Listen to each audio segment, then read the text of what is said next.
Today, I'll be discussing a remarkable topic that has greatly impacted agriculture: transgenic plants. These are the genetically modified plants that have been altered by introducing a foreign gene or what we call a transgene from another organism. This genetic modification is done to add desirable traits like pest resistance, herbicide tolerance, better nutritional value, or longer shelf life. This breakthrough technology is a cornerstone of agriculture biotechnology. Let's start by understanding what are transgenic plants. These are the plants where a gene has been artificially introduced using modern technique like recombinant DNA technology. This is different from the traditional breeding methods. These genes can originate from other plants, microorganisms, or even animals. So the purpose of creating these transgenic plants is to, introduce the desirable traits such as pest resistance, herbicide tolerance, and also improved nutritional content, drought resistance, or disease resistance, which are not naturally present in their original species. So, what is transgene? A transgene is a specific gene that has been artificially introduced into the genome of an organism using genetic engineering techniques. So, this gene may come from the different species or even from the same species, but with modifications to improve the function in the original species. So, the purpose of transgene is to provide the recipient organism with new or enhanced traits that are not naturally present in its own genome. For example, the Bt gene from Bacillus thuringiensis introduced into plants like cotton and maize gives them pest resistance, and the Cry1AC gene, a transgene in Bt brinjal, introduced a protein toxic to specific insect pests, protecting the crop from damage.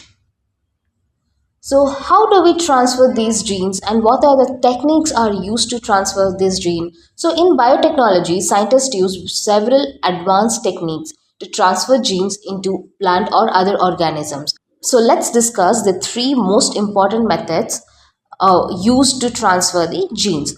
First up is the agrobacterium mediated gene transfer. Have you heard about agrobacterium? It's a naturally occurring bacterium that scientists have turned into a tool for genetic engineering.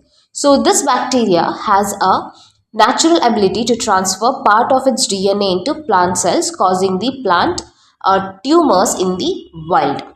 So, scientists modified this bacterium to act as a carrier for the desired gene instead of harmful DNA. So how does it work?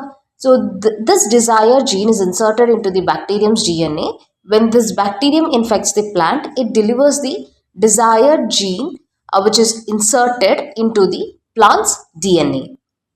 So it's simple.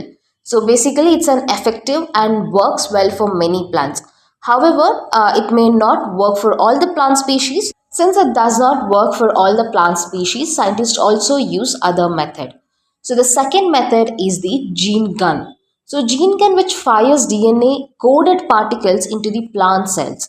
So this method sounds interesting as the name itself say a gene gun. So imagine a tiny cannon firing microscopic bullets. So these gene guns literally shots DNA coded particles, often gold or tungsten, into the plant cells. So how does it work? The desired gene is coated onto the tiny metal particles. So these particles are fired at high speed into the target cell. So some of the particles which penetrate the cells and the DNA integrates into the plant's genome.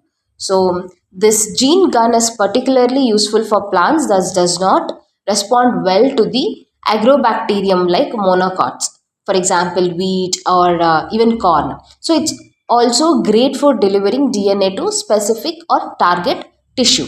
Now let me tell you about the one of the most advanced tool we have today, that is CRISPR-Cas9. Yes, CRISPR is a cutting edge gene editing tool that allows us to make precise change at an organism's DNA. Hence CRISPR works as a scissors. Okay, CRISPR is a pair of molecular scissors. It uses a guide RNA to find a specific location in the DNA sequence. Once it finds the spot, the Cas9 protein cuts the DNA so that scientists can add, remove, or modify the gene at the specific location. So this method is faster and more accurate and can be applied to plants, animals, and even on humans. So that is why we call CRISPR is such a game changer in biotechnology. So these are the methods ensure the desired gene is successfully integrated into the plant's DNA. Now, let's explore how transgenic plants are making a difference. So, let's talk about their applications. The first one is pest resistance. BT cottons contain a gene from bacterium called Bacterius thuringiensis. This gene allows the plant to produce a toxin that is harmful to pests but completely safe for human and other animals. As a result, farmer uses fewer chemical pesticides. The second one is herbicide tolerance. These transgenic crop that tolerates herbicides. Farmers can spray herbicides to kill weeds without harming the crops. This makes weed control much easier and more efficient. Improved nutritional value. For example, golden rice. So this golden rice is enriched with vitamin A, which helps to combat malnutrition, and this is especially important for the developing countries. And disease resistance. Why do you think this is important? This is to reduce crop loss and ensure food security, right? Exactly. So, disease resistant plants are crucial for stable food supply. Stress tolerance. So, crop growing in harsh conditions like drought or salty soils, that's where stress tolerance comes in. So, the transgenic plants can be engineered to withstand extreme environment. So, more reliable crops even in the drought climates is possible. So, right, this helps to ensure food production even under the challenging conditions. Phytoremediation. So, transgenic plants can clean up the environmental contaminations like heavy metals in the soil. So, it's like having a natural detox system for the environment. Absolutely. So, transgenic plants can help restore ecosystem while growing crops. Production of medicines. So, lastly, transgenic plants can also be used for producing medicines. Scientists can engineer plants to produce vaccines and therapeutic proteins. So, getting a vaccine from an edible plant. So, this could revolutionize healthcare, especially in remote areas. Transgenic plants offer several benefits. They increase crop yield, which is essential for feeding a growing population, mainly. And secondly, they reduce dependence on pesticides and herbicides and also helps to cut down the environmental pollution. And they improve food security by ensuring a sustainable food supply. And even in economically, they benefit farmers by lowering input cost and increasing profits. Finally, they protect the environment by using land and resource more efficiently. However, there are some challenges we need to consider. Biosafety issues. So, the potential risks to human health, such as allergy and also unknown long term effects. Environmental impact. Gene flow to wild plants could create superweeds which threaten the biodiversity.